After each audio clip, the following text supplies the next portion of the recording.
இந்த ஒரு வீடியோ உங்களுக்கு ரொம்ப ஹெல்ப்ஃபுல்லாக இருக்கும் அப்படின்னு நம்புகிறேன். என்னென்னா, டெட் எக்ஸாம் எழுதக்கூடிய பெரும்பாலான டீச்சர்ஸ் ஃபீல் பண்ணக்கூடியது சைக்காலஜி ரொம்ப கஷ்டமானது.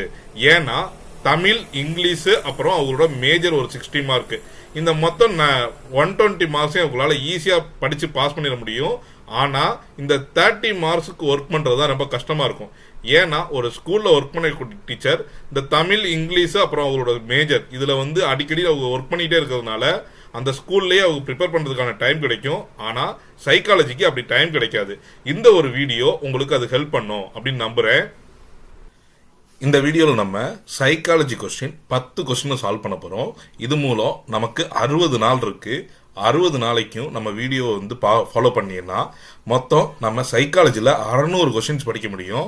அந்த மாதிரி 600 கொஸ்டின்ஸையும் படிச்சுட்டோம்னா நமக்கு அட்லீஸ்ட் 29 மார்க் வரைக்கும் வாங்க முடியும். 30 மார்க்கு 29 வரைக்கும் வாங்க முடியும். ஏன் அந்த 1 மார்க்னா, ஏதோ ஒரு இடத்துல நீங்கள் தப்பு பண்ணலாம், இல்லை மறந்துடலாம். அதனால அந்த 1 மார்க்கு உங்களால் 30க்கு 30மே வாங்க முடியும். ஸோ என்னோட வீடியோவை தொடர்ச்சியாக பாருங்கள். இதில் முதல் கேள்வி என்னங்கிறத பாருங்கள். அடுத்தடுத்து நம்ம லைன் பை லைனாக பார்க்கலாம். Who is the father of modern psychology? நவீன உளவியலின் தந்தை யார்? A. Freud. B. Skinner. C. Wilhelm Wundt. D. Piaget. Answer: Wilhelm Wundt. 2. Which stage of Piaget's theory deals with logical thinking?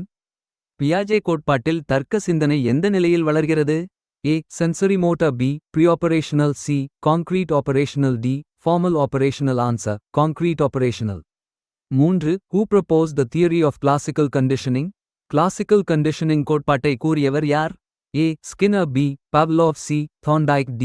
Bandura. Answer: Pavlov. 4. Learning by observation is called பார்வை மூலம் கற்றல் என்று அழைக்கப்படுவது? A. Conditioning. B. Insight. C. Observational learning. D. Trial and error. Answer: Observational learning. 5. Who proposed the theory of multiple intelligence? Multiple intelligence கோட்பாட்டை கூறியவர் யார்? A. Piaget. B. Howard Gardner. C. Skinner. D. Bandura. Answer: Howard Gardner. 6. Who introduced the concept of IQ?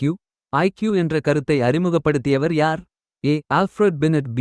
Freud. C. Pavlov. D. Skinner. Answer: Alfred Binet. 7. Who proposed the theory of moral development? நெறி வளர்ச்சி கோட்பாட்டை கூறியவர் யார்? A. Freud. B. Piaget. C. Kohlberg. D. Skinner. Answer: Kohlberg.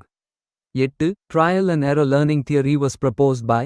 Trial and error கற்றல் கோட்பாட்டை கூறியவர் யார்? A. Pavlov. B. Thorndike. C. Skinner. D. Bandura. Answer: Thorndike. 9. Which stage of development focuses on identity formation? அடையாள உருவாக்கம் எந்த வளர்ச்சி நிலையில் முக்கியம்? A. Infancy. B. Childhood. C. Adolescence. D. Adulthood. Answer: Adolescence. 10. Operant conditioning theory was proposed by? Operant conditioning கோட்பாட்டை கூறியவர் யார்? A. Pavlov. B. Thorndike. C. Skinner. D. Bandura. Answer: Skinner.